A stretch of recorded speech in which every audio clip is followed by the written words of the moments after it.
Assalamualaikum warahmatullahi wabarakatuh. Selamat pagi, siang, atau malam. Uh, untuk materi kali ini saya akan membahas tentang deklinasi, istilahnya tasrifan kata nama. Mungkin untuk pengertian lebih lengkapnya, deklinasi biasanya memang kita temukan di berbagai bahasa yang ada di dunia. Mungkin kalau ingin browsing atau mengecek apa itu pengertian deklinasi, ya silahkan saja di Google. Oke, yang pertama adalah kasus atau deklinasi, biasanya disebut juga dengan kasus.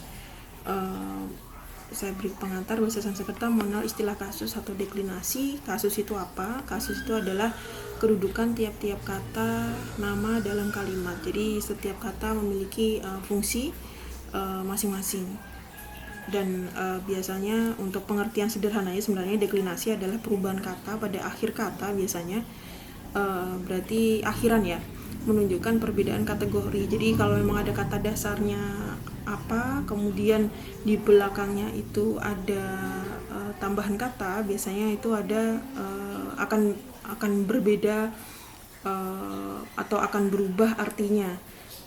Jadi kalau seandainya pukul, kalau ditambah i, pukuli, misalnya seperti itu. Ini ica-icanya saja untuk bagaimana sebuah kata itu akan berubah ketika dia ditambah akhiran, atau kalau di Indonesia ada awalan dan akhiran ya. Kalau di kasus ini biasanya letaknya adalah di akhir kata. Kalau pukul saja berarti aktivitas memukul, tapi kalau pukuli berarti dia harus memukul sesuatu. Kemudian apalagi ya, kalau di Indonesia berarti ada awalan dia, dipukul, berarti aktivitas kita tidak memukul tapi kita dipukul. Nah seperti itu. Jadi untuk contoh katanya sederhananya seperti itu. Jadi setiap kata ketika ada akhiran kata, dan itu biasanya menunjukkan fungsi dari kata itu sendiri. Nah itulah yang disebut dengan deklinasi. Saya tadi memberikan contoh sederhananya ketika di bahasa Indonesia.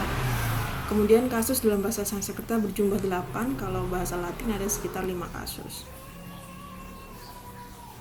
Jumlahnya sebenarnya kalau untuk kasus itu juga ada kaitannya dengan berapa jumlah nominal yang ada. Misalnya di sini kalau jumlah biasanya ada tunggal, ada ganda, dan jamak. Jadi kalau satu disebut satu dan nanti ada katanya sendiri. Kalau memang dualis berarti nanti disebutkan dua. Kemudian kalau jamak nanti akhiran katanya akan berbeda lagi. Misalnya kalau penyebutan dewa, kalau memang dewa satu, nanti terjemahnya juga satu dewa atau seorang dewa. Kalau seandainya nanti ada tasrifan akhir katanya itu menunjukkan dualis, nanti terjemahannya juga harus disebutkan dua dewa. Kemudian kalau selanjutnya yang jamak juga sama. Kalau seandainya ada akhiran kata atau deklinasi yang menunjukkan jamak, nanti terjemahannya adalah dewa-dewa atau banyak dewa. Seperti itu untuk menunjukkan jumlah. Ini tambahan saja untuk kata-kata yang berakhiran dengan a, pendek, berkelamin maskulin atau netral. Kemudian ini ketika kita menemukan kata ya, seperti yang pertanyaan siapa yang minggu lalu yang menyebutkan apa bedanya a pendek dan a panjang. Yang pasti memang banyak menunjukkan, selain menunjukkan kelamin maskulin atau netral, kemudian kalau yang panjang biasanya menunjukkan feminim. Itu sebenarnya ciri-ciri sederhananya. Kemudian selain itu juga terkadang ketika ada sebuah huruf ketemu dengan huruf lainnya, huruf pendek ketemu dengan huruf lainnya, entah itu vokal atau konsonan, biasanya ada perubahan atau perbedaan ketika huruf vokal yang panjang ini bertemu dengan huruf lainnya. Jadi biasanya akan ada perbedaan antara a pendek dengan a panjang ketika menunjukkan atau ketika bertemu dengan huruf lainnya. Itu.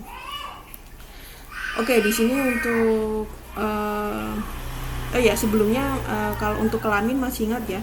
Jadi kalau untuk kata di bahasa Sanskerta memiliki kelamin, ada maskulin berarti menunjukkan laki-laki, kemudian ada feminim untuk menunjukkan perempuan, dan ada netral, jadi tidak dua-duanya, jadi posisinya netral. Contoh-contohnya sudah pernah saya sampaikan di pertemuan berikutnya, pertemuan sebelumnya maksud saya, dan bisa dibaca-baca lagi. Oke, ini kasus-kasus dalam bahasa Sanskerta. Ada nominatif, akusatif, instrumentalis, datif, ablatif, genetif, lokatif, dan vokatif. Dan yang pasti ketika akhirannya, tapi biasanya untuk setiap kasus ini dia memiliki akhiran yang khas, tapi terkadang karena kasus karena adanya sandi, jadi akhirnya terkadang agak sedikit merubah dari akhiran tersebut. Tapi biasanya untuk kata-kata tertentu saja, kata dosen saya dulu saya masih ingat. Tapi untuk kondisi kasusnya di sini ada sekitar 8. Nominatif itu subjek dari kalimat, jadi ketika ada kasus yang kata-kata yang menunjukkan nominatif, biasanya dia sudah bisa diperhitungkan ke dalam subjek. Jadi kalau subjek biasanya letaknya di depan ya, kecuali kalau pasif, tapi kita tidak belajar sampai sejauh itu untuk pasif. Kita belajar yang sederhana terlebih dahulu, yang dasar terlebih dahulu. Kemudian ada akusatif, itu adalah objek, berarti objeknya apa? Subjek, predikat, objek kalau biasanya di dalam bahasa Indonesia ya. Selain objek, di sini ada juga menunjukkan arah, lama waktu, adverbium juga memakai ujung kata akusatif.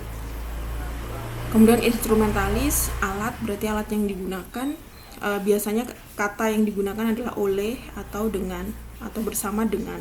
Jadi semacam terjemahannya ya, atau artinya. Kemudian ada datif. Datif itu adalah tujuan yang berkepentingan. Biasanya kata yang digunakan adalah untuk. Kalau tujuan berarti untuk siapa, misalnya hubungannya datif dengan akusatif, misalnya seperti itu, untuk orang ini. Nah itu. Kemudian ada ablatif, tempat asal, akibat, meninggalkan, dari, benda yang dipersamakan sering dapat diterjemahkan dengan kata dari siapa. Kemudian genetif, menyatakan milik tetapi tidak selalu, seringkali juga kepada atau untuk jika dipakai sebagai kasus absolut, genetif, absolut, meskipun. Jadi bisa gunakan kata meskipun, kepada, atau untuk. Yang pasti untuk kalau milik berarti mirip sepertiku ya, rumahku berarti penggunaanku di situ, atau kami. Nah itu. Kemudian lokatif, menunjukkan karena lokatif, lokasi ya, menunjukkan tempat, waktu, mengenai hal. Jika dipakai absolut lokatif bisa gunakan kata ketika. Jadi biasanya diterjemahkan dengan kata mengenai, seringnya seperti itu. Kemudian ada vokatif. Vokatif ini lebih ke panggilan, jadi kalau ada tasrif belakangnya itu vokatif, biasanya lebih ke tanda seru atau memanggil. Misalnya kata dewa berarti dewa, untuk terjemahnya tanda seru, dewa, tanda seru, seperti itu. Biasanya dengan partikel. Oke, itu penjelasan dari kasus. Ini adalah informasi sederhananya, nanti bisa dipahami. Kalau untuk dihafalkan mungkin lebih banyak praktek saja, jadi bisa dipahami maksud-maksudnya. Oke, selanjutnya yang tadi ya, apa saja tasrifannya, apa saja akhiran dari yang dimaksud dengan tasrif tersebut. Itu banyak sekali. Jadi kalau untuk nominatif itu akhirannya kalau tidak s atau m. Kemudian akusatif ada am atau m belakangnya. Kemudian a panjang, e, as, i, s, dan sebagainya bisa dilihat di sini. Dan ini mengikuti saja apakah dia kelaminnya laki-laki, kemudian feminim, maskulin, ataukah netral, disesuaikan saja. Biasanya nanti akan ada sedikit perbedaan ya, tergantung ya, karena ada jenis kelamin biasanya membedakan antara netral dengan feminim. Ini untuk dualis berarti dua orang. Kemudian ada pluralis, lebih dari satu atau banyak. Kata-katanya seperti ini, hampir mirip. Nanti tinggal biasanya kalau untuk menerjemahkan konteksnya dilihat terlebih dahulu. Di sini kan ada kemiripan biam, kemudian ada bias. Nah itu disesuaikan konteks kalimatnya untuk menerjemahkan seperti apa. Kita fokus ke terjemahan ya, karena memang bahasa